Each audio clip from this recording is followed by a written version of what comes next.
शीर साहब लड़ रहे हैं, अफजल अमानुल्लाह साहब है, अबरार साहब हैं, तो इनमें से किन से आपकी लड़ाई है? Doctor Majid chairman and managing director एक दिन में नहीं बने। इजराइल और पैलेस्टीन का हम ये करें फैसला करें। जिस तरफ इंडिया में अगर लोग फ़लस्तीन का झंडा दिखा देते हैं उनको गिरफ्तार कर लिया जाता है। जब मैं कश्मीर जाके मरीज देख सकता हूँ, जब मैं दुबई जाके मरीज देख सकता हूँ, मैं घाना जाके मैं मरीज देख सकता हूँ, मैं कंबोडिया जाके मरीज देख सकता हूँ। बी फॉर्म मिला है यहाँ पे कि भाई ये बीजेपी से लोग बना देते हैं ना, वहाँ से राज्यसभा जाना चाह रहे हो आप या लोकसभा का टिकट चाहते हो, कहीं की गवर्नरशिप चाह रहे हो आप, फ़लस्तीन के मुद्दों पर आप साथ खड़े रहेंगे? बिल्कुल, फाइनेंशियली भी, तन मन धन के साथ हम उसके साथ हैं। मैं आखिरी सेकेंड तक मैं इसमें लगा रहूंगा और मुझे उम्मीद कौम की जो दर्द रखते हैं डॉक्टर माजिद की तरह, जिसके अंदर वो आवाज़ है जो खड़े होके मिल के आपका काम कर सके। आज इलेक्शंस कौन लड़ रहे हैं? मेरे लिए मेरे मरीज़ लड़ रहे हैं। मेरे 3 लाख पेशेंट्स की बैटल फील्ड पे मेरे मरीज़ खड़े हैं। ना मैं इनका हूँ ना मैं उनका हूँ, मैं अपना हूँ। मैं सारे यूथ्स को ये कहूँगा, ये आपका अपना हक है, ये आपका हिंदुस्तान है। आपके साथ जाके वो बोझ को लेके मैं हल्का करना चाहता हूँ कि लोग उठ के कभी कहीं कलकत्ता से आ रहे हैं, कभी कश्मीर से आ रहे हैं, कभी कर्नाटका से आ रहे हैं, कभी 2 लाख रुपए भी लगते हैं, तो अल्लाह ने मुझे इतनी हिम्मत दी थी कि मैं उसको कर देता था। 2 लाख में कर देता मतलब 9% ऑफ द पेशेंट। अस्सलाम वालेकुम रहमतुल्लाहि व बरकातुहू। मिलत टाइम्स में खुश आमदीद। मैं हूं शम्स तबरेज़ कासमी और मेरे साथ आज मौजूद है मशहूर कैंसर सर्जन डॉक्टर माजिद टालीकोटी। आपने दुनिया भर में 20,000 से ज़्यादा कैंसर पेशेंट का ऑपरेशन किया है, 3 लाख से ज़्यादा आपके पेशेंट है। आपने बोकारो में एक बड़ा हॉस्पिटल कायम किया है और कई हस्पताल को आपकी खिदमत हासिल है। इन दिनों आप इंडिया इस्लामिक कल्चरल सेंटर में प्रेसिडेंट के ओहदा के लिए चुनाव लड़ रहे हैं। स्क्रीन पर आप एक तस्वीर को देख सकते हैं, बिल्डिंग है जिसको कहा जाता है इंडिया इस्लामिक कल्चरल सेंटर। और इंडिया में मुसलमानों के जो इदारे हैं, मुसलमानों के जो इंस्टीट्यूट है, उसमें इस इदारा को काफ़ी अहमियत हासिल है और इस इदारे का हर 5 साल पर इलेक्शन होता है। इन दोनों 11 अगस्त को इलेक्शन होना है और कई लोग चुनाव लड़ रहे हैं। उसमें एक बड़ा नाम है डॉक्टर माजिद अहमद टालीकोटी का। साबिक सदर यानी सिराजुद्दीन कुरैशी जो गुज़िश्ता 20 सालों से सदर रहे हैं, उनकी हिमायत भी के पैनल को हासिल है। डॉक्टर माजिद अहमद से जानेंगे वो क्यों चुनाव लड़ रहे हैं, उनकी जर्नी कैसे शुरू हुई और उनके अज़ाइम क्या हैं। डॉक्टर माजिद साहब, मिलत टाइम्स में खुश आमदीद। अस्सलाम वालेकुम। मुझे खुशी हुई कि आप समाजी खिदमत में आना चाह रहे हैं, इलेक्शन लड़ रहे हैं इंडिया इस्लामिक कल्चर सेंटर का। बट उससे पहले ये जानना चाहेंगे कि आपकी दिलचस्पी मेडिकल फील्ड में रही, तो यहाँ से ऊपर उठकर सियासत में आने का मिजाज कैसे बना? मैं जिस फील्ड में हूँ, जो आदमी खिदमत करना चाहता है वो इस तरह का प्रोफेशन चूज़ करता है, as a doctor, as a cancer surgeon.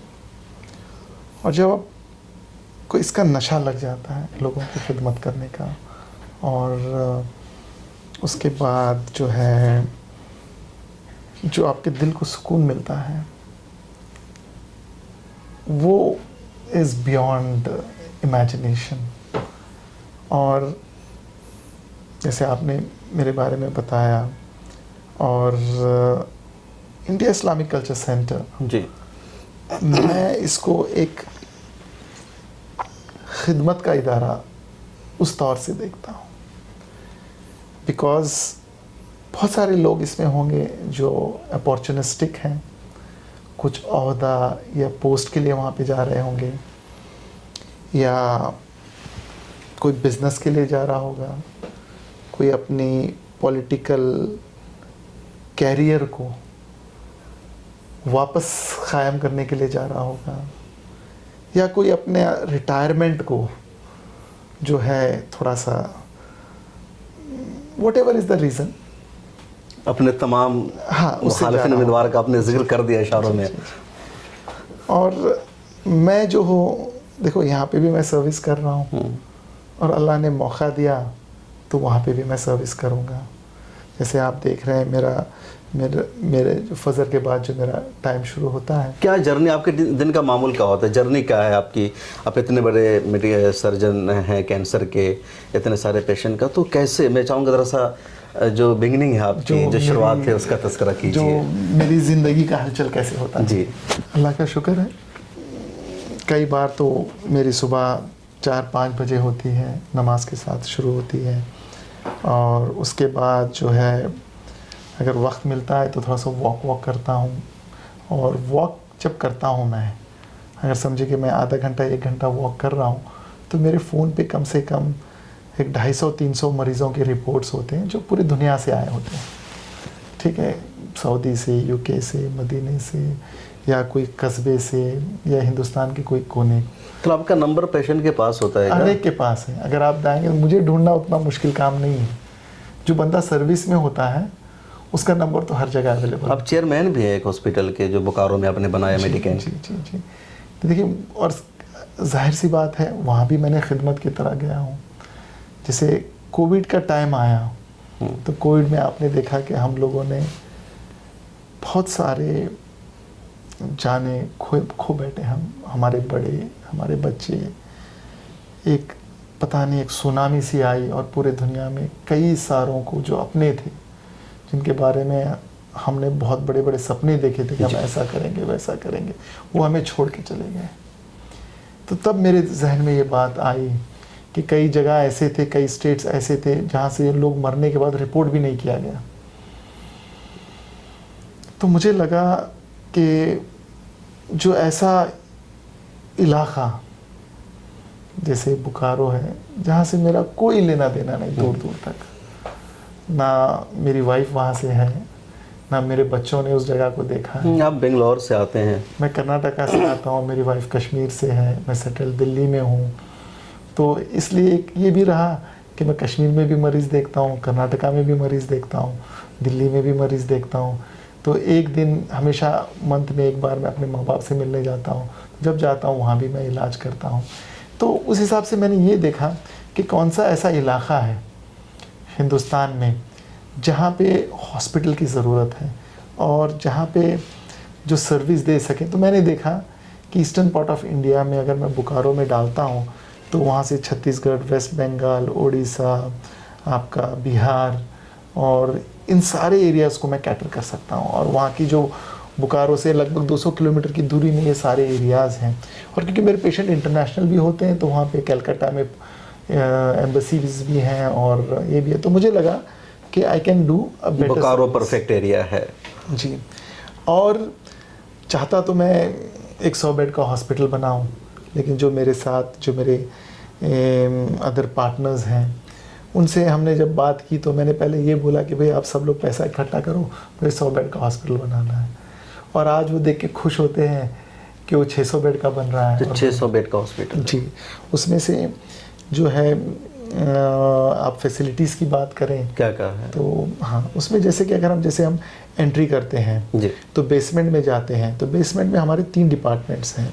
Right side में एक तो हमारे पास वहाँ पे न्यूक्लियर मेडिसिन का डिपार्टमेंट है हमारा, वहाँ पे रेडियोथेरेपी का डिपार्टमेंट है और कीमोथेरेपी का डिपार्टमेंट है। वहाँ पे 2 लीनियर एस्लेटर्स के बंकर्स हैं और एक ब्रेकेथेरेपी का है।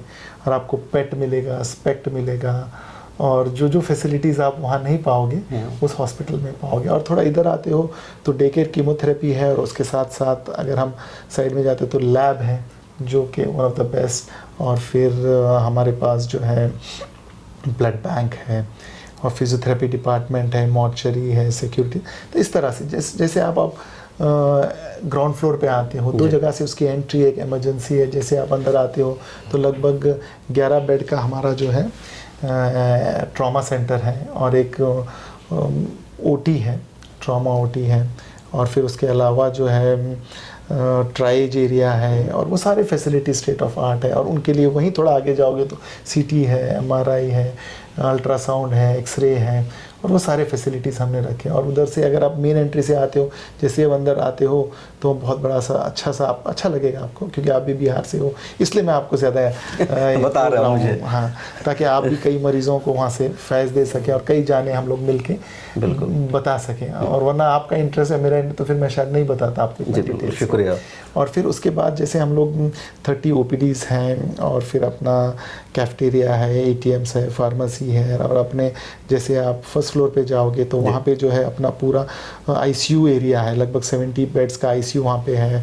आपके पास वहाँ पे जो है कैथ लैब है, गैस्ट्रो का है, वो डिपार्टमेंट सारे हैं। और अब जैसे ऊपर जाओगे तो टोटल 10 ऑपरेशन थिएटर्स हैं, आईवीएफ का एरिया है, डायलिसिस अराउंड 40 to 50 बेड्स हैं। शॉर्ट में फास्ट बता रहा हूँ ताकि टाइम बहुत कीमती है। उसके बाद हमारा जनरल वार्ड है, गैनी एरिया है जहाँ पे आपका पिको निको और वो सारे फैसिलिटीज़ वहाँ पे अवेलेबल हैं, एचडीयू है और वो सारी चीज़ें वहाँ पे है। और उसके ऊपर जाएंगे तो आपको पूरा एक प्रॉपर एचआर एरिया मिलेगा आपको, जहाँ पे आपका सीएसएसडी भी है, आपका फार्मेसी का स्टोर रूम भी है, आपका रिकॉर्ड रूम भी है और एचआर के सारे डिपार्टमेंट्स हैं, एडमिनिस्ट्रेशन के डिपार्टमेंट्स हैं और आपका आईटी है और अपने जो है पूरा का पूरा आपको खाने पीने के लिए अच्छा सा बड़ा 500 लोग बैठ के अपना 500 लोग बैठ के पूरे हॉस्पिटल का जो स्टाफ, क्योंकि लगभग 1000 का स्टाफ है, तो उस तरह से वो बनाया गया है ताकि लोग हॉस्पिटल छोड़ के बाहर ना जाएं और वो इस तरह से हैं। और फिर उसके बाद हमारे जनरल वार्ड्स हैं एक फ्लोर पे, उसके बाद जो 6th फ्लोर है उसमें ट्विन शेयरिंग रूम्स हैं, 5th फ्लोर में ट्विन शेयरिंग रूम्स हैं और ऊपर जो कंसल्टेंट्स, ये बस इस तरह से बहुत ही state of art eastern India का सबसे बड़ा हॉस्पिटल है। एक बड़ी बात आपने बनाया और ये मैं आप लोग को बता दूं कि बोकारो में मेडिकेंट हॉस्पिटल है। लोगों को इसको लेके बहुत सारे मिथ्स हैं। मिथ्स मतलब ऐसे कि लोग क्या कहने लगे, परसों कोई कहीं सुन रहा था मैं कि इसमें कहीं से पैसा लेके गया। मेरी ज़िंदगी खुली किताब है, 150 करोड़ का मेरे पे लोन है, आप जाके चेक कर सकते हैं। नहीं हॉस्पिटल हमने इन्वेस्टर्स लिए हैं और तो लोगों के बड़े बड़े ये होते हैं कि भाई शायद यहाँ से लिया वहाँ से लिया, इसको जामिया मिलिया से जोड़ने की कोशिश की गई। जब मैं तो पहली बात तो जब सुना तो मैं दंग रह गया कि भाई जामिया मिलिया का तो कहीं दूर दूर जामिया से क्या जोड़ने की कोशिश की गई। वो देखिए लोगों को तो होता है आजकल है ना, लोग को है ना कुछ लोग होते हैं जिन लोग है ना जो करप्ट होते हैं और वो क्या कहते हैं, मीडिया वाले ही, मैं नाम नहीं लूँगा, तो मैं चाहूँगा कि भाई उनको मैं वार्न भी करता हूँ कि ऐसी चीज़ें गलत चीज़ें ना करें, क्योंकि तो आपकी क्या इज्जत रहेगी जब लोगों के बीच में ये बात जाएगी और पता चला कि आप एक इलेक्शन के लिए आप इतना झूठ बोल रहे हो। क्या वो भी इंडिया इस्लामिक कल्चर सेंटर के इलेक्शन के। हाँ, तो आपकी इतनी सारी सर्विसेज है, ये सब है, तो इंडिया इस्लामिक कल्चर सेंटर के सदर के लिए आप चुनाव लड़ रहे हैं। मेरे अंदर हमेशा जज्बा रहा है जी कि खिदमत का मैं क्या करता हूँ, जैसे सुबह में फ़्लाइट लेता हूँ, कश्मीर जाता हूँ, फ्लोरेंस हॉस्पिटल है वहाँ पे 15 साल से मैं खिदमत कर रहा हूँ। कश्मीर में भी आप सर्विस करता हूँ तो बड़ा अच्छा लगता है मुझे। और सुबह जाता जबकि मेरा ससुराल है, रात में मैं रुकता नहीं हूँ, शाम में वापस आता हूँ, फिर रात में यहाँ पे मरीज़ देखता हूँ। तो इससे आपको अंदाज़ा लग जाएगा कि मेरा पैशन जो लेवल है सर्विस का वो एकदम, और ये मुझे मज़ा आता है। आप कह रहे 3 लाख पेशेंट आपके हो चुके हैं, जैसे कि आपकी एज कितनी है? मतलब देखिए आपको जज करना है, लोग सब जज करके अपना बनाते हैं, क्योंकि कुछ तो आप भी तो मेहनत करोगे। आई एम नॉट अबव 50, मैं 50 के नीचे हूँ। तो मतलब 3 लाख पेशेंट हो जाना कम नहीं है अगर आप देखिए लोग, कई लोग मैं देख रहा था वो बैठ के कैलकुलेट कर रहे थे कि डॉक्टर माजिद इतने ऑपरेशन कैसे कर सकते हैं, ये कर सकते हैं। तो बेसिकली होता क्या है, अगर मैं जैसे वॉक भी करता हूँ या गाड़ी में भी बैठता हूँ या नींद में भी रहता हूँ तो यही सोचते रहता हूँ क्या, because you are enjoying it. कोई भी काम आप इंजॉय, अब जैसे आजकल इंडिया इस्लामिक कल्चर इलेक्शन को मैं बहुत इंजॉय कर रहा हूँ। क्यों इंजॉय कर रहा हूँ? लोग कहते हैं कि आप हिंदू हो, मैं तो माजिद हूँ। आपको हिंदू लोग कहते हैं? सुनिए ना, लोग कहते हैं कि मैं ईमान वाला नहीं हूँ, तो मैं इसलिए अल्लाह अकबर कहता हूँ, तो ताकि अल्लाह ताला, हर एक लोग बहुत सवाल करते हैं। जब भी मैं कुछ बोलता हूँ ना, अगर कहीं पे मैं कुछ शुरू करता हूँ उसके पीछे मेरे आंसर्स होते हैं क्या, क्योंकि मैं चाहता हूँ इशारों में लोग समझें। लोगों का ये कहना है कि मेरे आने से इस्लाम ख़तरे में है, मेरे आने से इंडिया इस्लामिक कल्चर सेंटर ख़तरे में है। और मतलब ये तो देखो उनका हक है बोलना, उनके बोलने से मैं जहन्नुमी नहीं होता हूँ, ठीक है ना। जो मेरा ईमान है, जो मेरी आइडियोलॉजी है, वो तो देखो वो कोई चाह के भी उसको बदल नहीं सकता। बिल्कुल। क्या जो मेरा अपना घर है, मेरी फैमिली है, मेरी सोसाइटी, उसको बदल। हाँ, उसके बाद एक और बड़ी चीज़ है कि मैं हिंदुस्तानी हूँ, मैं इंडियन हूँ, ठीक है। तो मेरी जो चीज़ों में है ना, मैं इस्लाम की आइडियोलॉजी फॉलो करता हूँ, लेकिन जैसे ये होता है कि हम हिंदुस्तान में रहते हैं और हुज़ूर अक़दस सल्लल्लाहु अलैहि वसल्लम ने कहा कि जिस मुल्क में रहते हो आप उस मुल्क से आप मोहब्बत करो।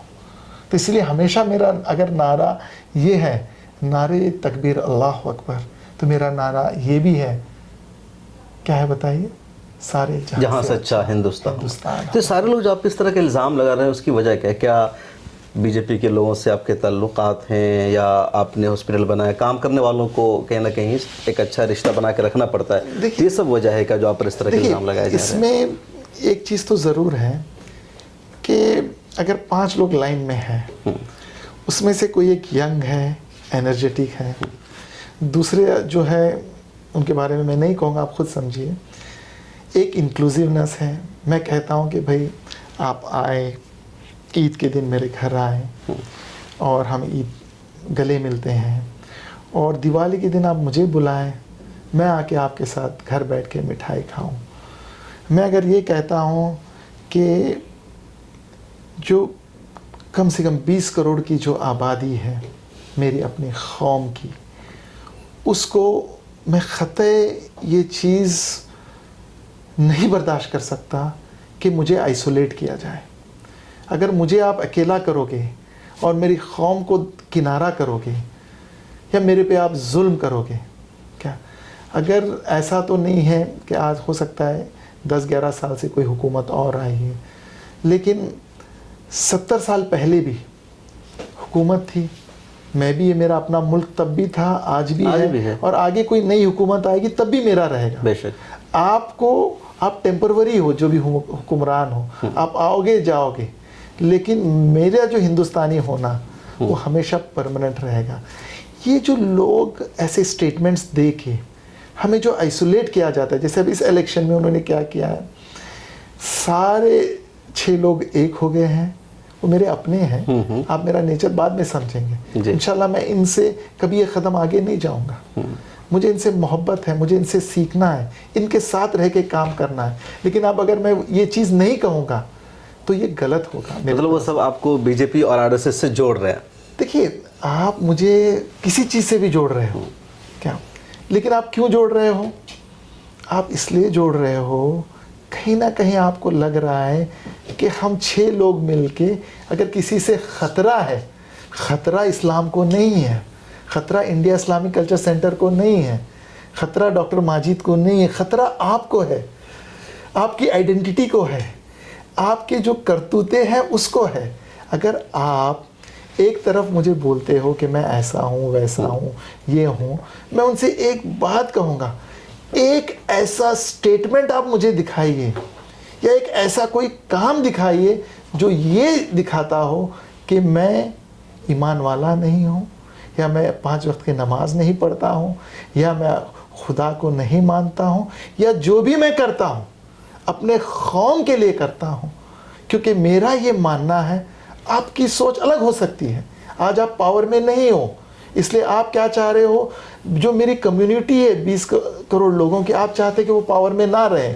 आज आपके पास कोई ताकत नहीं है, आप कमज़ोर हो, आप वो कमज़ोरी आप चाहते हो कि आपका भाई माजिद भी कमज़ोर रहे, आपके साथ रह के। आप चाहते हो कि कम्युनिटी जो है 20 करोड़ वो आइसोलेटेड हो जाए, उसका कोई काम ना हो, वो कहीं फील्ड में मेन स्ट्रीम में ना आए। मैं वैसा नहीं हूँ। सलमान खुर्शीद साहब की तरफ इशारा कर रहे हैं। देखिए, वो तो मेरे माशाल्लाह जब भी आते हैं मेरा सर उनके सामने झुका हुआ होता है, और लेकिन मैं जो आप लोग जब जंग होती है तो उसमें हर चीज़ जायज़ है। अब मैं बस इतना कहना चाहूँगा कि मैं आइसोलेटेड नहीं रह सकता। मैं अपनी 20 करोड़ हिंदुस्तानी, मेरी कौम के, मेरे ईमान वाले भाइयों को मैं उनको आइसोलेट नहीं कर सकता। आज जब मुझे ज़रूरत पड़ेगी मैं इनके पास जाऊंगा, दरवाज़ा खुला रखूंगा, भीख नहीं मांगूंगा, अपना हक मांगेंगे। हिंदुस्तानी होने के नाते टेबल पे बैठ के आपसे मैं बोलूँगा, आप मेरे बड़े भाई हो, मैं छोटा भाई हूँ, ये मेरा हक है, ये मेरा हक कहाँ है? आप मुझे माइनॉरिटी स्टेटस क्यों नहीं दे रहे हो? आप मुझे अच्छे पोस्ट पे क्यों नहीं ले रहे हो? आप जो, क्योंकि वो भी कहते हैं कि उनका भी ये मानना है कि भाई जब कोई प्राइम मिनिस्टर बनता है आज की डेट तक, वो किसी कौम का, किसी कम्युनिटी का नहीं हो सकता, देश का है, सबका है। तो आप चाह रहे हैं कि डायलॉग का सिलसिला जारी रहे, बातचीत का दरवाजा ओपन है। और अल्लाह ने चाहा सलमान खुर्शीद साहब अगर इस देश के प्राइम मिनिस्टर होंगे तो सबसे पहले मैं उनके पास रहूंगा अपनी झोली लेके, मेरे लिए नहीं, मेरे कौम के लगता है सलमान खुर्शीद प्राइम मिनिस्टर बन पाएंगे या कांग्रेस? मैं तो चाहूंगा अल्लाह उनको बना दे। क्या मेरे दिल में जर्रा सी भी किसी के बारे में कोई बुराई नहीं है, लेकिन मैं उनको ये भी कहूंगा, देखिए अल्लाह ने आपको 25 साल का मौका दिया था, है ना, आपने क्या किया क्या नहीं किया, रिपोर्ट कार्ड आईआईसी के मेंबर्स के पास है, कौम के पास है, और आप कितना जज्बा रखते हैं और आप आगे क्या कर सकते हैं, मैं उसमें नहीं जाऊंगा। आईसीसी के लिए इस्लामिक कल्चर सेंटर के अगर आप सदर मंतखब हो जाते हैं तो क्या कुछ करेंगे जो पिछले 20-25 सालों में नहीं हो सका? क्या क्या अज़ाइम हैं आपके? देखिए, ये कहना गलत होगा कि पहले की हुकूमतों ने कुछ नहीं किया, 70 साल से कोई काम नहीं हुआ, या 11 साल से कोई काम नहीं हो रहा है। ये मैं इन चीज़ों में नहीं मानता हूँ। मेरा ये मानना है ज़र्रा ज़र्रा खतरा खतरा समंदर बनता है जी। तो I believe in not criticism, I believe in doing the work. मेरा एक तरीका अलग है।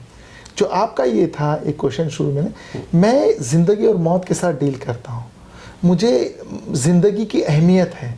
मेरा एक गलत स्टेटमेंट मेरे 20 करोड़ अपने भाइयों के ऊपर तलवार लटका सकता है, और मेरा एक सही स्टेटमेंट मेरे 20 करोड़ हिंदुस्तानी एक दूसरे के गले लग के, जो मतलब ऐसा तो आप ये नहीं मान सकते हो कि मैं ये भी है कि अगर 20,000 राइट्स हुए हैं वो 11 साल में नहीं हुए हैं, है ना, इसकी भी एक अपना एक इतिहास है। आज़ादी के बाद से लगातार हुए हैं जी, और आज की डेट में जो लिंचिंग है या कोई चीज़ें, मेरे स्टेटमेंट्स बड़े क्लियर हैं। लिंचिंग कोई भी करे, हिंदू मुस्लिम सिख ईसाई, वो हिंदुस्तानी नहीं है और वो अपने कौम का नहीं है।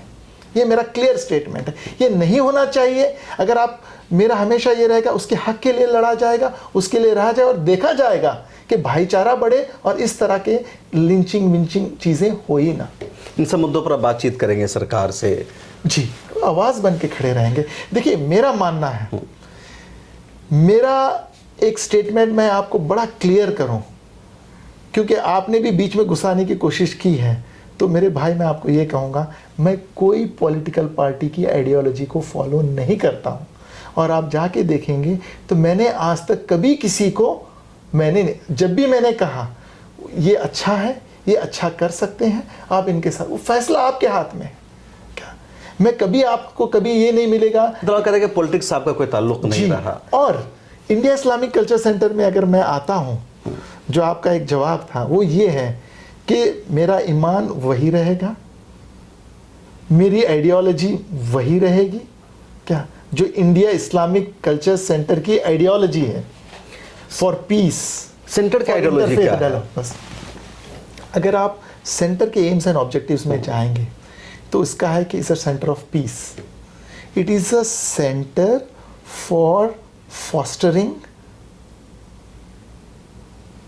fostering between the religions, harmony, peace. It is a center for interfaith dialogue. It is a center to say what Islam is, what Majid is, what Majid's Iman is. That is the center's ideology. It's a beautiful religion. जो ये कहता है इसमें extremism नहीं है। हुजूर सल्लल्लाहु अलैहि वसल्लम ने कहा है, जब भी मेरी कौम एक्सट्रीम हो जाएगी, जैसे पहले कौम बर्बाद हुई है वैसे ये कौम भी बर्बाद होगी। तो उन्होंने ये कहा है कि गो विद ब्रदरहुड। उन्होंने क्या कहा, जब कोई ईसाई उनके पास आया तो उसको गले लगाया, उसको अपने साथ रखा। उस ज़माने में भी हर कौम के लोग रहते थे उनके साथ भाई। जब वो जंग पे जाते थे, कभी किसी बच्चे पे हाथ नहीं लगाया, कभी कोई पेड़ नहीं काटा, कोई मरीज को हाथ नहीं लगाया, कोई साधु संत या कुछ है उनके साथ उनको मारा नहीं है, कोई कमज़ोर के ऊपर हाथ नहीं लगाया। तो भाई मेरी आइडियोलॉजी तो वही आप आम करेंगे। वो उसको आप डॉक्टर हैं, मेडिकल में लगातार काम कर रहे हैं, इंडिया इस्लामिक कल्चर सेंटर के थ्रू हेल्थ के सेक्टर में कितना काम करेंगे? क्योंकि हेल्थ को लेकर के बहुत ख़राब सूरत हाल है मुसलमानों की। मुस्लिम इलाका में हॉस्पिटल नहीं है, ना प्राइवेट ना सरकारी, बहुत कम है। देखिए, ये जो मुझे हेल्थ में जो बहुत बुरा जब लगा, जब कोविड का टाइम था, और मैं कोविड के टाइम पे कश्मीर से कर्नाटका तक मैं अपनी गाड़ी से जाता था, और जहाँ जहाँ भी मुझे लगता था कि अपने लोगों को कुछ ज़रूरत है दवाइयों की या कुछ चीज़ों की या गाइडेंस की, लिखना कुछ नहीं होता था, हिम्मत देना होता था। और कुछ नॉर्मल दवाइयाँ होती थी जो हर जगह, और बहुत डॉक्टर ही तो डरा रहे थे, सबको खौफजदा कर रहे थे। नहीं, देखिए बेसिकली होता क्या है सर, वो ऐसे थे, वो अगर मैं आपसे बात करूँ आपको कोविड हो जाए, और इस तरह से देखिए उसमें ऐसा तो नहीं हुआ ना कि सिर्फ बूढ़े लोगों को या हमारे बुजुर्गों को कुछ, जवान भी गए, ये गए।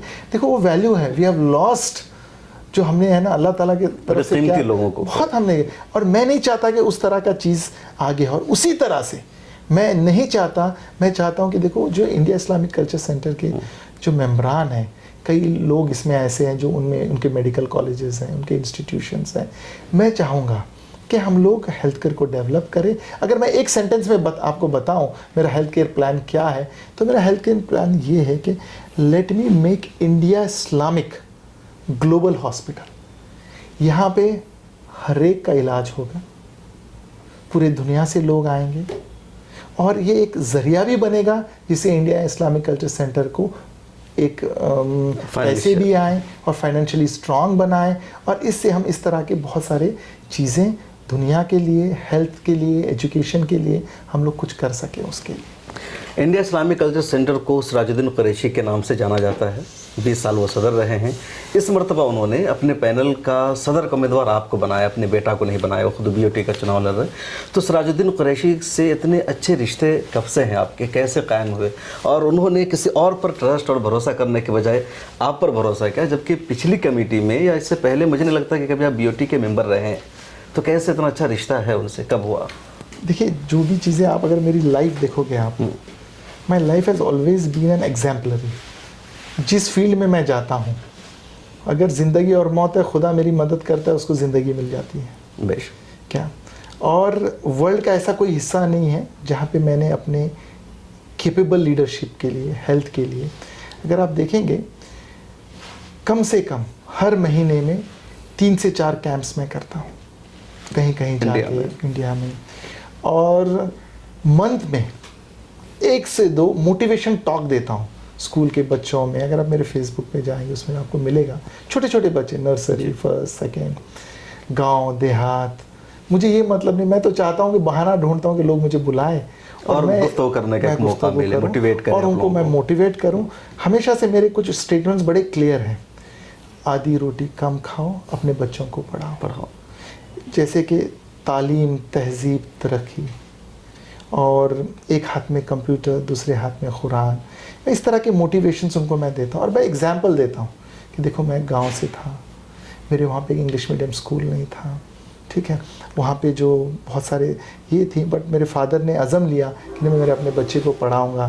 तो मेरे सारे फैमिली में, जैसे कि मेरी एक जो छोटी सिस्टर है, she is a DM medical oncology, मेरी एक सिस्टर इज़ अ लेक्चरर। तो इस तरह से एक सिस्टर जो, कैसे बने आप डॉक्टर, ज़रा इसको डिटेल्स में बताइए, जो जर्नी है आपकी। देखिए मेरे गांव में स्कूल नहीं था, तो मुझे कहीं भेजा गया। तो मेरे बचपन के 5 साल तो मैं, प्राइमरी स्कूल भी नहीं था आपके गांव में? इंग्लिश मीडियम स्कूल नहीं था। अच्छा, इंग्लिश मीडियम नहीं था, नॉर्मल स्कूल था। कौन सा इलाका है कर्नाटका का वो? ये बेसिकली पहले गुलबर्गा डिस्ट्रिक्ट में तिम्मापुर बोल के नाम था, और आजकल वो यादगीर में आता है। और वहाँ के लोग बहुत ही तालीम याफ्ता हैं, और वहाँ पे बहुत सारे लोग डॉक्टर्स हैं, और वहाँ के काफ़ी लोग हर जगह वर्ल्ड के कोने में पहुँचे हैं। US में भी आपको मिलेंगे। तो यही होता है, एक को देख के दूसरा, दूसरे को देख के एक तरबूजा दूसरे तरबूजे को देख के। कैसे पढ़ाई पूरी हुई आपकी? तो फिर मेरे वालिद साहब ने वहाँ पे, मैं ये देखता था मेरे वालिद साहब क्यों, मैं 5th स्टैंडर्ड तक मैं सोता रहता था क्लास में। 6th स्टैंडर्ड में मुझे ये बात आई कि मेरे फादर मदर, जब मैंने होश संभाला कि वो मेरे लिए कितना सेक्रीफाइस कर रहे हैं, तो पहली बार मेरा रैंक 3rd या 4th आया। फादर क्या करते थे? मेरे फादर एग्रीकल्चरिस्ट हैं, अच्छा, बिजनेस में उस टाइप के हैं, सोशल सर्विस हैं। और उनकी जो मैं देखता हूँ, अपने लिए कुछ नहीं रखते हैं, जो भी आता दे देते हैं। तो उन्हीं से मैंने ये चीज़ें देखिए, नेचुरली हम लोग अपनों से इम्बाइब करते हैं। जैसे कि उन्होंने कुछ स्कूल्स में कंट्रीब्यूशन किया, कभी मस्जिदें, कभी कुछ ना कुछ हुआ, कभी किसी गरीब है, तो मतलब उनके इतने हैं कि शायद ही मैं गिनवाऊँ। तो फिर ये मैं, बट अल्लाह का शुक्र है, आई एम हिज सन। और उनकी जो तरबियत थी वो बहुत अच्छी थी। वो हमेशा बोलते थे बड़ों की इज़्ज़त करो, छोटों पे शफ़क़त करो, जो बड़े लोग हैं उनकी है ना इज़्ज़त करो, उलमाए दीन की क़दर करो। और वो जो तालीम, देन मैं जब 5th में आया तो मैंने होश संभाला, तो मुझे लगा कि नहीं, I have to do something good. फिर मैंने 10th पास किया, तो जब मुझे ये था कि मैं IAS बनूँ, IPS बनूँ, मैं बहुत कुछ करूँ। लेकिन मेरे गांव में एक डॉक्टर आया करते थे, तो जब मैं जाता था, मेरे फादर मुझे बस में छोड़ने के लिए आते थे, वो बोलते थे ये भीड़ किसके लिए है? तो वो बोलते थे नहीं, एक डॉक्टर साहब हैं, ये सर्जन हैं, तो बेटा मैं चाहता हूँ कि तुम इनकी तरह बनो, सर्जन बनो, डॉक्टर बनो। मैं देखता था ये बंदा कितनी खिदमत कर रहा है, लोग सुबह 5 बजे से लाइन लगा के खड़े हैं, तो इट वाज इंस्पायरिंग। तो देन मैंने गया, तो देन कभी हम लोग क्रिकेट की मैच होते तो लोग बोलते अरे ये डॉक्टर माजिद जैसे बच्चे कहाँ डॉक्टर बन सकते हैं, ये बेवकूफ़ में बोलते रहते हैं। तो वो सारी चीज़ें मुझे चुभती थी एंड मैंने अज़म लिया। और फिर मैं जब MBBS किया, फिर मैंने देखा कि नहीं, फादर चाहते थे कि मैं और पढूं, तो मैंने MS किया। फिर अपनी जो सर्जिकल ऑन्कोलॉजी की ट्रेनिंग मैंने एम्स से की, फिर मैंने एडवांस ट्रेनिंग जो है नेशनल कैंसर सेंटर जापान से किया। और जब मैं आया एम्स में, मैं चाहता था कि वहाँ पे असिस्टेंट प्रोफेसर बनूँ। जो मेरे बॉस थे उन्होंने बोला तुम यहाँ के लिए नहीं बने हो, है ना, यू हैव टू। तो फिर मैं गया, तो फिर मैं बत्रा में एक normally as a assistant consultant मानो या उस तरह से मैंने ज्वाइन की। लेकिन मेरी एक टर्म थी कि भाई मुझे आप है ना फ्री हैंड दीजिए आप। अच्छा। तो उन्होंने बोला फिर हम सैलरी नहीं देंगे। मैंने बोला ठीक है, सैलरी नहीं मिलती। तो मैंने क्या, फिर देखा बाजू में हमदर्द था, तो मैंने देखा यहाँ पे काफ़ी अपने लोग आते हैं और उस इदारे को डेवलप करने के लिए। तो मैं जाके वहाँ पे पहला कैंसर सर्जरी, पहली कैंसर सर्जरी, पहले वो कैंसर सर्जरी बोल के उसमें है ना मैंने बहुत वो किया, मतलब ना, और बहुत अच्छे मुझे मेंटर भी वहाँ पे मिले उनकी गाइडेंस में इस तरह से। फिर मैंने क्या किया, तो एक ज़माना आता है, हर जगह पॉलिटिक्स तो होती है, तो ये हॉस्पिटल में भी पॉलिटिक्स हो गई, भाई आप डॉक्टर माजिद को सपोर्ट कर रहे हो क्या आप, नहीं कोई भी हो, मैं अब नाम नहीं लेना चाहूँगा। तो सारी चीज़ें होती हैं कि यहाँ पे क्या आप मंदिर बनाना चाहते हो, वो सारे पॉलिटिकल जो स्टेटमेंट्स होते हैं। अब उसे फिर मुझे डर लगने लगा, तो मैंने क्या कि सारे जो भी हॉस्पिटल्स हैं आसपास में, उन्हें ढूंढने लगा मैं काम के लिए। और क्योंकि मेरी वाइफ कश्मीर से थी, मेरे फादर, तो मैं उस टाइम पे भी जाके कश्मीर में भी पेशेंट देखता था, यहाँ पे भी मैं पेशेंट देखता था। और जैसे मैं ग्वालियर भी जाता था उन दिनों में, तो दिल्ली में भी मैं 6 से 8, क्योंकि मैंने देखा कि जब मैं बाहर निकला कि मेरी डिमांड बहुत है, और एक तो पैसा भी बहुत आ रहा था, there was unlimited money coming, और दूसरी चीज़ लोगों की दुआएं, भरोसा, ब्लेसिंग्स। और मैं ऐसे सिचुएशन में आ गया, कोई भी मेरे पास आता और अगर वो ठीक हो सकता, उसके ऑपरेशन में 2 लाख रुपए भी लगते हैं, तो अल्लाह ने मुझे इतनी हिम्मत दी थी कि मैं उसको कर देता था। 2 लाख में कर देता, मतलब मैं I could do it free of cost. इतनी अल्लाह था, क्योंकि जब 10 मरीज आ रहे हैं, 9 मरीज आप 2 के जगह 4 दे रहे हैं, एक नहीं भी दे रहा है, तो क्या ये मैंने देखा। और इससे क्या एक चेन बनी, लोग उठ के कभी कहीं कलकत्ता से आ रहे हैं, कभी कश्मीर से आ रहे हैं, कभी कर्नाटका से आ रहे हैं, कभी ग्वालियर से आ रहे हैं, कभी बोकारो से आ रहे हैं। आपने कितने कैंसर पेशेंट की जान बचाई है? सर देखिए, कैंसर एक ऐसी बीमारी है कि इसमें अगर छोटी भी बीमारी हो मर जाता है, और बड़ी सी बड़ी बीमारी हो बच जाता है। बस इसमें हिम्मत चाहिए मरीज़ को, और खुदा की मदद होनी चाहिए। मैंने ऐसे ऐसे मरीज़ देखे हैं जो बिल्कुल ठीक नहीं हो सकते थे, मैजिकली वो ठीक हो गए, और जिनकी बहुत छोटी बीमारी थी, बट अल्लाह का शुक्र है मैंने ये देखा कि 99% ऑफ द पेशेंट्स जो टाइम पे पहुंच जाते हैं वो बच जाते हैं। कई ऐसे भी मरीज़ हैं, देखिए अगर आप रिव्यूज़ में देखें तो जो बच जाता है उसको लगता है कि भई खुदा और भगवान जैसे हैं, और जो बचता नहीं वो बोलता है कि शायद ना हम वो है ना, बस हम एक खिदमत गुजार हैं, खादिम हैं जो कर रहे हैं। और अल्लाह ताला इससे है ना इतना नाम दिया, इतनी इज्जत दी। आज इलेक्शंस कौन लड़ रहे हैं? मेरे लिए मेरे मरीज़ लड़ रहे हैं। मेरे 3 लाख पेशेंट्स की बैटल फील्ड पे मेरे मरीज़ खड़े हैं। कोई उनको जाके ये बोलता है कि डॉक्टर माजिद नहीं, डॉक्टर माजिद ऐसे नहीं है, आप बिल्कुल गलत बोल रहे हैं। उनके पास वोटिंग राइट नहीं है ना। लेकिन एक बात बताइए, जो 2000 मेंबर्स हैं उनको जाके ये बता तो सकते हैं? बिल्कुल। क्या ये बात है? देखो मैं यहाँ पे, अगर वोटिंग राइट उनके पास होता तो अब तो जीत चुके होते पहले ही। अब देखिए, आप माने ना माने जी, इंशाअल्लाह हम 12 तारीख को मिलेंगे या 13 तारीख को मिलेंगे।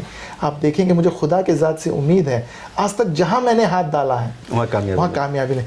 लोगों के मुझे कहने से कि मैं इनसे जुड़ा हूँ या मैं उनसे ये हूँ, मेरी बात सिंपल है, ना मैं इनका हूँ ना मैं उनका हूँ, मैं अपना हूँ और अपनी कौम का, कम्युनिटी का और कंट्री का हूँ। मेरे लिए ये कोई मतलब नहीं रखता कि कौन वहाँ पे बैठा है। सलमान खुर्शीद साहब हैं, या ये हैं, बट मुझे ये ज़रूर मैटर करता है कि जो भी वहाँ पे है, मेरा अपना हक है being an Indian and India Islamic culture centre का, वो मेरा हक लेने के लिए मैं आपके साथ बैठ के मैं डायलॉग करूँगा, आप मेरी फ़ोटो वायरल करोगे, मुझे उससे कोई मतलब नहीं है। अगर आप कहीं पे अगर कौम की बात आती है, उसको लीड करने के लिए अगर मैं अपनी कम्युनिटी को मेन स्ट्रीम में ला सकता हूँ, उनको मैं अच्छी जगह पे पोजीशन दिला सकता हूँ, मैं अपने माइनॉरिटी इंस्टीट्यूशंस को प्रोटेक्ट कर सकता हूँ, नए माइनॉरिटी इंस्टीट्यूट्स अगर मैं बना सकता हूँ, मैं आपके साथ कदम थाम कर जो मेरी कम्युनिटी, मेरी सोसाइटी जो आज की डेट में उनको एजुकेशन नहीं मिल रहा है, उनको हेल्थ नहीं मिल रहा है, जो यूथ जो है उनको बहकाया जा रहा है, उनको बहका के ये कहा जा रहा है कि ये लाइन है, नहीं, मैं सारे यूथ्स को ये कहूँगा, ये आपका अपना हक है, ये आपका हिंदुस्तान है, ये आपका हिंदुस्तान में जो भी वज़ीर आज़म है वो आपका खादिम है, और आपका काम है कि आपको वो उनसे जाके अपना हक ले ले। अगर आप एक कोने में बैठोगे, कोई सियासतदान आपको बोल रहा है कि आप आइसोलेटेड नहीं हो, क्या आपकी आवाज़ में बनना चाहता हूँ, मैं आपके लिए आपके साथ जाके वो बोझ को लेके मैं हल्का करना चाहता हूँ कि ये मेरा अपना था जो आप बिट्रे कर रहे हो। अगर कोई स्टेटस है, माइनॉरिटी स्टेटस, या कोई एजुकेशन की बात है, हेल्थ की बात है, यूथ एम्पावरमेंट की बात है, वुमेन एम्पावरमेंट की बात है, भैया एग्ज़ाम तो देना पड़ेगा, हमें पास तो होना पड़ेगा। हम एग्ज़ाम में ही नहीं बैठना चाहते, हम डायलॉग ही नहीं करना चाहते। हम देखिए, जब सर सैयद खान साहब जो उन्होंने AMU के लिए लड़ा था, उनके ऊपर भी बहुत सारी चीज़ें की गई, उनको भी बोला गया जो आज मुझे बोला जा रहा है, उनको भी कहा गया कि वो अंग्रेजों के एजेंट है। तो आज मुझे बोला जा रहा है तो मैं क्यों बुरा मानूं? क्योंकि जो सबसे अच्छी बात जो सबसे अच्छी बात क्या है ना, यहाँ पे जो वोटर्स हैं वो एजुकेटेड है, पढ़े लिखे लोग, ये मेरे लिए पॉजिटिव पॉइंट है। कि वो होता है ना कि भाई आप किसी को कुछ दे रहे हो, ब्राइब कर रहे हो, किसी को आप ये कर रहे हो, वो चीज़ यहाँ पे नहीं हो सकती। यहाँ पे जो भी होगा वो सोच समझ कर होगा। जितने लोग चुनाव लड़ रहे हैं, आप हैं, आपके अलावा आसिफ हबीब साहब लड़ रहे हैं, सलमान खुर्शीद साहब लड़ रहे हैं, अफजल अमानुल्लाह साहब है, अबरार साहब हैं, तो इनमें से किन से आपकी लड़ाई है? देखिए, मैं 5 पैनल है, आप ये मत कीजिए, मुझे इलेक्शन के बाद उनके पास सामने जाना है, अच्छा। उनसे मिल के उनके रहनुमाई में मुझे काम करना है। लेकिन क्योंकि इलेक्शन है, अगर आप मुझे बोले तो मैं हर एक का मैं ये बोल सकता हूँ कि देखिए, कोई तो उतने साल तक टर्म अपना कंप्लीट नहीं कर सकेंगे, और कोई जो है 25 साल में आप कुछ नहीं कर पाए तो कैसे आप ये हम लोग ये मान लें कि आप 3 साल में वो काम करके चले जाओगे। और अगर 3 साल में कुछ होगा तो इंडिया इस्लामिक कल्चर सेंटर फिर उसके ऊपर ऑब्जर्वर आएगा, फिर वो कोर्ट में जाएगा। हम ऐसा क्यों करें? मैं चाहूँगा कि आपको मैं देखूँ एज अ गवर्नर, मैं आपको देखूँ एज अ वाइस प्रेसिडेंट, मैं आपको देखूँ एज अ प्राइम मिनिस्टर। मैं आपको कभी ये नहीं बन पा रहे, वो लोग राज्यसभा में उनको भेजने की मांग कर रहे हैं। नहीं, इंशाल्लाह हम हैं उनके साथ, मांग करेंगे आपके, हम उनके साथ हैं। कांग्रेस राज्यसभा भेजो। अरे देखिए, हम ये नहीं मांग करेंगे, जो भी पार्टी रहेगी हम उनके साथ खड़े रहेंगे, क्योंकि देखो उनके पास जो ये है वो अलग है, वो इंडिया इस्लामिक कल्चर सेंटर के लिए नहीं बने हैं।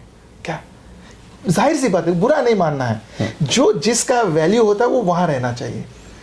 आप रहें। अब अगर मैं दूसरे कैंडिडेट्स की बात करूं तो देखिए, अल्लाह ने आपको इतना जान माल दिया है, लेकिन देखिए यहाँ पे अगर आप बात करते हो कि ये करेंगे, देखो मैं ये नहीं कहूँगा कि आपके पास एजुकेशन नहीं है, या मैं ये नहीं कहूँगा कि आप क्वालिफाइड नहीं है। मैं ये कहूँगा कि देखो, मुझे आपकी I need your guidance, support and all. और ऐसा भी नहीं, अगर आप आओगे तो मैं आपके साथ काम करूँगा, ऐसा नहीं कि मैं ये करूँ, बट मैं चाहूँगा मैदान छोड़कर नहीं, एप्पल टू एप्पल कंपैरिजन होना चाहिए। एनर्जी किसके अंदर ज़्यादा है, किसके अंदर वो आवाज़ है जो खड़े होके मिल के आपका काम कर सके। जो भी हुकूमत आए, आज कल परसों, कौन बंदा आपके साथ खड़े रह के आपकी बात वहाँ पे रख के आपका जो हक है, जो आपका पोजीशन है, अगर आपको DGP बनना है, अगर आपको इसका ये पोस्ट आपके लिए बना हुआ है, वहाँ पे आपको मेरिट के बेसिस पे आपके साथ कम से कम खड़ा रह के, कहीं कोई आपके साथ नाइंसाफ़ी हो रही है, उसके लिए कोई कौन खड़ा रहे, वो बुलंद आवाज़ चाहिए। अज़ाइम आपके अच्छे हैं। अभी तक जो रिकॉर्ड है इंडिया इस्लामिक कल्चर सेंटर का कि मिल्लत के लिए, कौम के मफाद के लिए इस इदारे ने कोई बड़ा काम नहीं किया, कभी आवाज़ नहीं उठाई, इतने सारे इशूज़ हैं, तो क्या लगता है कि अब आप इस प्लेटफॉर्म के ज़रिए कर पाएंगे? देखिए, चीज़ें जो बनती हैं ना, doctor Majid chairman and managing director एक दिन में नहीं बने। पहले वो एक डॉक्टर थे, रेसिडेंट थे, सफदरजंग में काम करते थे एज ए जूनियर रेसिडेंट, फिर वो SR थे, एम्स में काम करते थे। ऐसे नहीं बना। आज अगर इतना बड़ा एम्पायर अगर मेरा है तो उसके पीछे एक स्टेप वाइज होता है। अगर आप अगर इंडिया इस्लामिक कल्चर सेंटर को अगर आप एक तरफ बोल रहे हो कि कुछ नहीं है और आज देख रहे हो कि पूरी कौम दुनिया में लगी है कि कौन बने, कौन असली है कौन नकली है, क्या कौन एक्चुअली हमारा है कौन पराया है, क्या। तो मुझे इस चीज़ में डिबेट करने के लिए कोई डर नहीं है। भले ही आप चाहते हो कि मैं अपना पेशेंस कभी लूज नहीं करता हूँ। अगर मुझे पता है पेशेंट नहीं बचे तब भी मैं उसमें लगा रहता हूँ और अल्लाह के फजल करम से मैं बच जाता हूँ। मैं आखिरी सेकंड तक मैं इसमें लगा रहूँगा और मुझे उम्मीद है कि and that I will definitely make it up. तो ये जो चीज़ें हो रही है, जो आपका कहना है कि देखिए पहले क्या था, पूरे वर्ल्ड में कहीं पे भी आपको ऐसा centre even in Muslim countries में भी नहीं मिलेगा, या इंडिया में भी आपको कोई दूसरे कम्युनिटी का नहीं मिलेगा। तो ये self is a big thing. दूसरी चीज़ क्या है, यहाँ पे देखिए हमेशा there has been a interfaith dialogue. यहाँ पे जो है ना दिखाया जाता है कि जो मुस्लिम है वो टेररिस्ट नहीं है, वो इज़ अ इंटरफेथ डायलॉग करता है, वो आपके साथ बैठ के बात करता है, वो चीज़ें आपको बुलाया जाता है। हर कोई प्राइम मिनिस्टर यहाँ पे आया है, हर मुल्क के वज़ीर आज़म यहाँ पे आए हैं, मतलब हर तरह से लोग जो हैं यहाँ पे। ये कनेक्टिविटी होनी चाहिए। अगर कनेक्टिविटी नहीं होगी तो आपका काम कैसे होगा। मैं ये कह रहा हूँ कि आज देखिए ऐसी एक शानदार इमारत मुझे पूरे वर्ल्ड में दिखाई। लुटियन जोन में दिल्ली की इतनी महंगी तरीन जगह पर है, लोधी रोड पर। देखिए अब इतना है कि अब विस्तार होगा, बड़ा पार्लियामेंट का विस्तार हुआ है, नई इमारत बनेगी। एक्सपेक्ट नहीं करते हो कि इसका नहीं होगा, तो इसकी नई इमारत बनाने का यहाँ पे 2000 मेंबर्स आज हैं। जैसे इलेक्शन हो जाएगा 4000 वापस आएंगे, फिर 4000 से 8000 होंगे। जो कौम की जो दर्द रखते हैं डॉक्टर माजिद की तरह, जो हमारे मेंबर्स हैं, जैसे कि आसिफ हबीब साहब हो या सलमान खुर्शीद साहब हो या अबरार साहब हो या गाजी साहब हो या सुलेमान, जो इन तरह के अच्छे अच्छे लोग इसमें आएंगे। और आप जब सोचो अगर 4000 सलमान खुर्शीद आएंगे इसमें, या 4000 आसिफ हबीब साहब आएंगे इसमें, या अबरार साहब आएंगे, या ऐसा, तो आप सोचो क्या इंडिया इस्लामिक कल्चर सेंटर रहेगा। मुझे मिल के रहना है, यूनाइटेड रहना है, और मुझे इस कारवां को उन्हीं की ताकत से, उसमें अपनी ताकत को मिला के एक बना के, पावर बना के, सिर्फ कम्युनिटी को नहीं, पूरे कंट्री को नहीं, पूरे वर्ल्ड को। मैं नहीं चाहता कि यहाँ पे हम दो मज़हब के बीच में डायलॉग करें। मैं चाहता हूँ कि यहाँ पे बैठ के इजराइल और पैलेस्टीन का हम ये करें, फैसला करें।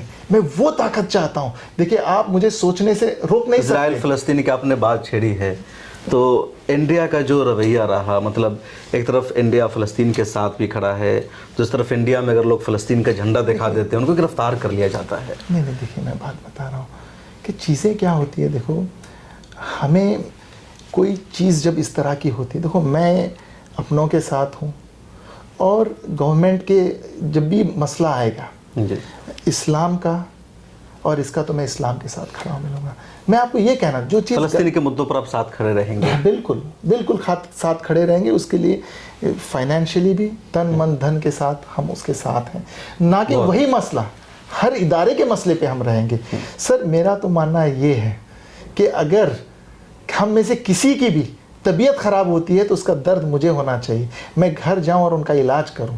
मैं ये अपना वो रखता आइडियोलॉजी। अब जैसे खूबी तो हर डॉक्टर के पास होनी चाहिए, और मैं ये चाहता हूं कि पूरी कम्युनिटी में अगर किसी को भी कोई तकलीफ़ हो, उसके बच्चे के पास वो हो, तो हम कम्युनिटी का वो दर्द वो मैं महसूस करूं, वो इंडिया इस्लामिक कल्चर सेंटर महसूस करूं। तो आप कम्युनिटी का जो मसला है, जो बीमारी है कम्युनिटी की, उसका इलाज करना चाह रहे हैं इंडिया इस्लामिक कल्चर सेंटर। आखिरी सवाल रहेगा डॉक्टर साहब, सिराजुद्दीन कुरैशी साहब 20 साल वहाँ के सेंटर रहे हैं, एंटी इनकम्बेंसी भी बहुत ज़्यादा होती है, आपके पैनल में है वो, उनके नाम से पैनल जाना जा रहा है, तो उनसे आपको फ़ायदा हो रहा है या नुकसान हो रहा है? देखिए मैं एक बात हमेशा से कहता हूँ कि लोग बहुत सारे मिथ्स देखते हैं, ये देखते हैं। सिराज कुरैशी साहब एक ऐसे इंसान हैं, वो चाहते तो अपने बेटे को सदर बना सकते थे। क्या बहुत गौर करने की बात है। उन्होंने, उनका एक बड़ा नाम है, इंशाल्लाह रहेगा। उनका बैंक बैलेंस जो हुआ करता था, अगर आप उसका सोच भी नहीं सकते हो, कैलकुलेट नहीं कर सकते हो। वो यंग और डायनामिक और हैंडसम पर्सनालिटी, किसी के भी दिल में वो जगह कर सकते थे। उन्होंने जो जगह की है सारे India Islamic culture centre members के दिल में की है, और वो हमारे साथ रहेंगे।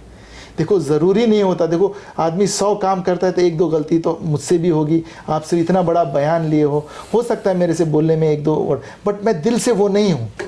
लेकिन क्योंकि यहाँ पे कंपटीशन है, अगर मैं ये बोलूँगा अपने ओपोनेंट्स की, मैं अगर मुझसे चाहोगे तो मैं एक इंटरव्यू आपको सिर्फ सलमान खुर्शीद साहब की तारीफ़ में, आसिफ हबीब साहब की तारीफ़ में, मैं अबरार साहब के तारीफ़ में, मतलब हर एक के लिए कर सकता हूँ। लेकिन मुझे यहाँ पे पता है मुझे अपनी बात रखनी है, क्योंकि आई बिलीव करता हूँ कि एक जो लीडर होता है वो सर्विस के लिए होता है, और मुझे सर्विस करनी है। इसलिए मैं अगर 1-2 बुरा कर रहा हूँ तो बुरा मत मानिए, वो सिर्फ इसलिए है कि मैं चाहता हूँ कि मैं खिदमत करूँ, मुझे भी तो खिदमत का मौका मिलना चाहिए। I also deserve it. क्या तो मैं भी, देखो I am also member of India Islamic culture centre, और ऐसा नहीं है, मेरी भी ज़िंदगी एक खुली किताब है।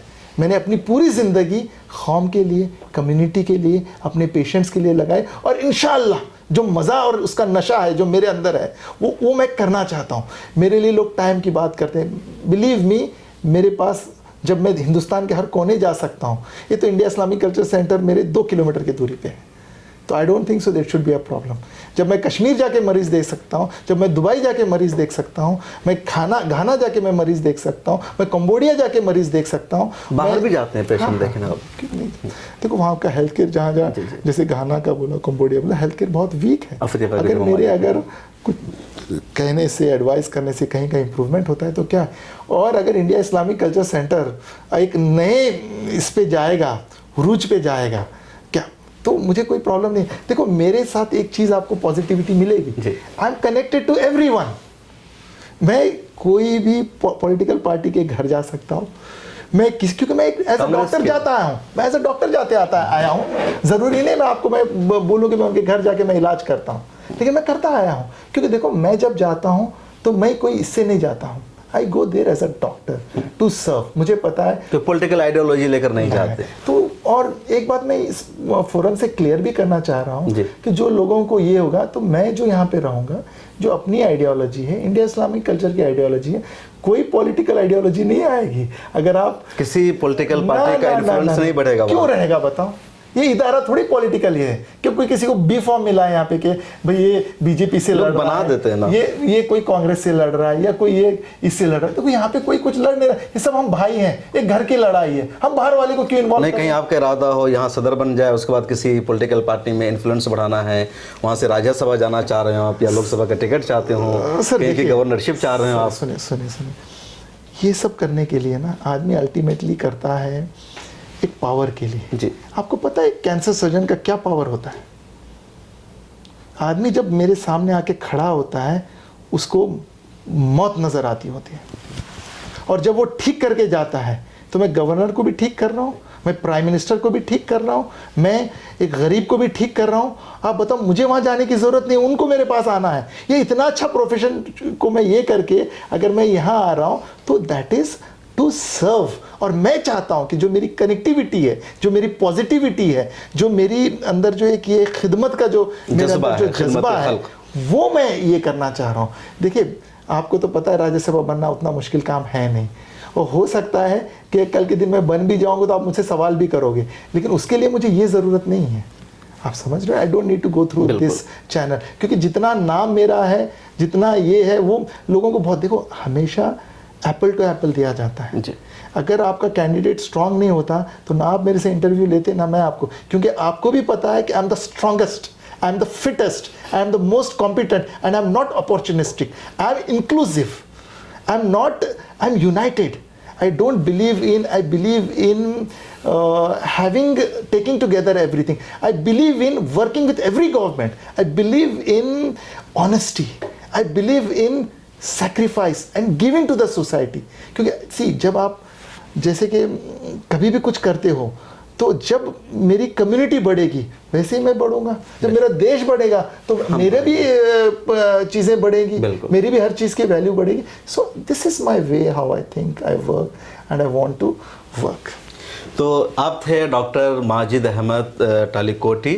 तफसील से बातचीत हुई, कई मुद्दों पर बातचीत हुई। इंटरव्यू करने हम आए थे कि उम्मीदवार हैं इंडिया इस्लामिक कल्चर सेंटर के, अज़ाइम क्या है, एजेंडे क्या हैं, सेंटर के ज़रिए कौम और मिलत के लिए क्या करेंगे, लेकिन इनकी जर्नी पर बात हुई और काफ़ी मोटिवेशनल है, मोटिवेट कर सकते हैं हम सबको कि MBBS डॉक्टर बनते हैं। गांव में इंग्लिश मीडियम स्कूल नहीं था, फिर कई सारे कोर्सेज इन्होंने किए हैं, मुझे याद भी नहीं रह गए, और इस वक्त वर्ल्ड रिनोड कैंसर के सर्जन है।